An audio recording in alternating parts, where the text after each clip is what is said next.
Di kesempatan ini kita akan membahas tentang duty cycle mesin las. Ada salah satu faktor atau indikator yang bisa kita pergunakan untuk memilih mesin las. Selain kapasitas ampere, kita bisa menggunakan nilai dari duty cycle pada masing-masing mesin. Apa sih duty cycle itu? Nah, kita akan bahas secara lebih lengkapnya. Duty cycle secara definisi pengertiannya adalah persentase waktu kerja maksimal mesin las dalam jangka waktu tertentu atau dalam satu cycle, satu siklus. Kalau di dunia teknik biasanya satu siklus waktu mesin itu dinyatakan dalam 10 menit. Artinya kalau kita memiliki mesin las yang memiliki duty cycle 80%, berarti dalam waktu 10 menit itu dia bisa running terus-menerus selama 8 menit. Nah, kalau siklusnya 10 menit, runningnya 8 menit, 2 menitnya untuk apa? 2 menitnya untuk mesin tersebut istirahat atau mendinginkan diri, mendinginkan komponen-komponen yang ada di dalam mesin, agar mesin siap dipergunakan kembali. Nah, analoginya seperti ini. Seperti halnya manusia bekerja membutuhkan waktu istirahat. Istirahatnya manusia dipergunakan untuk mengatur nafas, memulihkan energi, dan lain sebagainya. Mesin las membutuhkan waktu untuk mendinginkan komponen-komponen tersebut. Karena mesin las itu kan mengenerate panas, jadi dia butuh waktu untuk mendinginkan partnya yang tadi panas.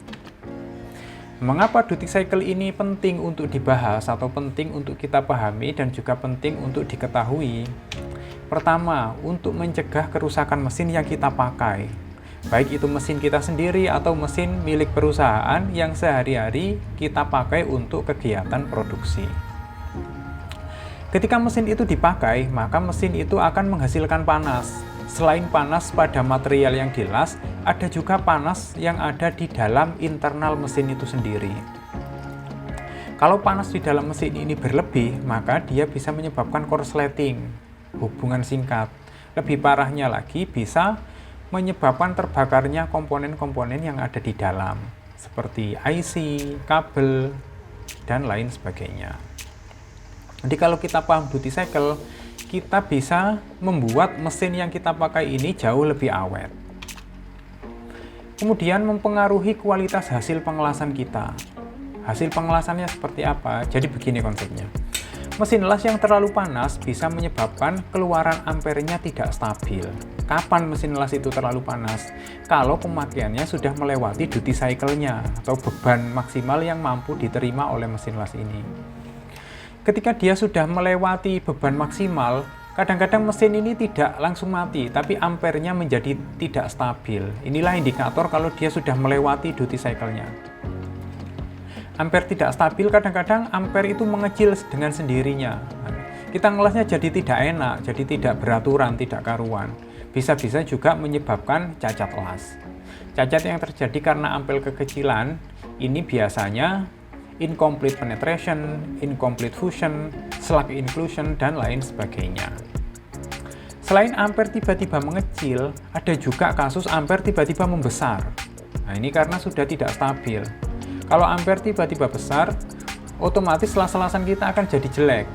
Bisa terkena undercut, bisa burn stroke atau jebol kalau kita mengelas material tipis. Kalau kita paham duty cycle, sudah ada gejala mesin tidak akan stabil, nah sudah waktunya untuk mesin tersebut beristirahat. Nah, itulah pentingnya kita memahami duty cycle. Kemudian yang terakhir adalah efisiensi kerja. Mesin las dengan duty cycle bisa menghemat waktu, tenaga, dan biaya. Inilah kalau kita paham mengenai pentingnya duty cycle, nanti pada saat pemilihan mesin las, kita itu paham. Mesin las yang akan kita pergunakan ini untuk kerja ringan atau untuk kerja berat. Kalau untuk kerja berat, ya kita pilih yang duty cycle-nya tinggi, agar tidak banyak waktu yang terbuang untuk beristirahat, sehingga bisa menghemat waktu dan juga menambah produktivitas. Baik itu produktivitas weldernya maupun produktivitas mesinnya. Akan tetapi, kalau kita memilih mesin dengan duty cycle yang tinggi, maka biayanya juga tinggi, karena mesin las dengan duty cycle tinggi ini harganya relatif lebih mahal. Beda halnya kalau kita pekerjaannya hanya di bengkel las kecil seperti itu, kita bisa memakai mesin las yang duty cycle-nya rendah. Dengan konsekuensi, kita punya keuntungan, yaitu nilai atau harga dari mesin las dengan duty cycle rendah ini biasanya lebih murah, dan murahnya ini jauh sekali. Nah, faktor-faktor apa saja yang mempengaruhi duty cycle? Pertama adalah penggunaan ampere. Semakin tinggi nilai ampere yang kita pergunakan, maka duty cycle dari mesin tersebut akan semakin rendah atau semakin turun. Begitu juga sebaliknya, kalau ampere yang kita pergunakan ini ampere kecil atau ampere bawah, maka duty cycle mesin akan semakin bertambah. Kemudian jenis mesin las. Nah, sebagian besar mesin las ini dibedakan menjadi dua macam. Komponennya ada dua macam, yaitu mesin las tipe inverter dan juga tipe trafo. Walaupun tipe trafo ini sudah jarang sekali diproduksi, tapi sisa mesin trafo yang zaman-zaman terdahulu ini masih banyak dipakai. Mesin las tipe inverter ini, mesinnya dalam mengenerate listrik itu sangat efisien. Kalau mesinnya efisien, maka secara otomatis duty cycle-nya juga tinggi. Beda halnya dengan trafo. Kalau trafo, selain mengenerate panas untuk memanaskan material, trafonya sendiri juga akan panas. Jadi, mesinnya cepat panas sehingga duty cycle-nya turun. Kemudian yang terakhir adalah sistem pendinginan. Sistem pendinginan mesin ini sangat mempengaruhi duty cycle. Kalau pendinginannya lancar, mendinginkan dengan cepat, maka mesin itu bisa bertahan lebih lama. Nah, sekarang bagaimana cara membaca spek duty cycle pada mesin las? Karena duty cycle itu bukan angka tunggal. Duty cycle itu bisa turun ketika kita pakai untuk kerja berat, dan juga duty cycle ini bisa naik ketika pekerjaannya ringan. Kita ke tabel yang ada di tengah ini. Ini adalah spesifikasi mesin, mesinnya merek Miller. Biasanya ini ada di buku petunjuk pemakaian, dan juga ada di badan mesinnya, di plate dari mesinnya. Nah, kita baca yang angka ini. Di sini duty cycle-nya 35% ketika dia dipakai pada arus 400 ampere. Artinya apa? Ketika kita mengelas menggunakan ampere 400, duty cycle-nya adalah 35%. Dalam satu siklus, 35% ini berarti kita bisa bekerja secara terus-menerus selama 3,5 menit kerja. Karena siklusnya 10 menit, maka ada sisa waktu 6,5 menit yang harus dipergunakan mesin untuk istirahat, yaitu mendinginkan bagian-bagian yang panas tadi. Kalau kita lanjutkan tanpa beristirahat, ada dua kemungkinan. Kemungkinannya ampere mulai tidak stabil, naik turun. Ada mesin yang otomatis, tiba-tiba mati sendiri. Dia butuh waktu istirahat sehingga tidak mengeluarkan api, tidak mengeluarkan arus. Nah, seperti itu. Di tabel yang berikutnya, duty cycle ini yang tadinya 35% akan naik menjadi 60% ketika ampere yang kita gunakan kita turunkan juga yang tadinya 400 menjadi 305. Dengan ampere 305 dan duty cycle 60%, artinya kita bisa mengelas dalam 10 menit itu 6 menit terus-menerus tanpa waktu istirahat.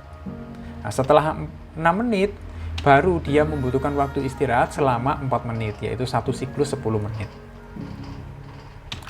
Kemudian yang terakhir, yaitu 100%, duty cycle-nya 100% ketika ampernya 235.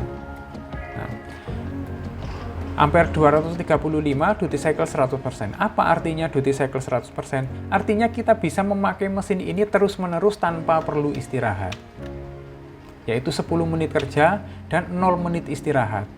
Setelah 10 menit, bisa lanjut ke 10 menit berikutnya, bisa lanjut ke 10 menit berikutnya, sampai seterusnya. Sekali lagi, duty cycle ini bukan angka tunggal. Walaupun tertera seperti ini, kalau mesin ini lama-lama dipakai bertahun-tahun, nilai pada masing-masing pemakaian ini bisa berubah, bisa turun.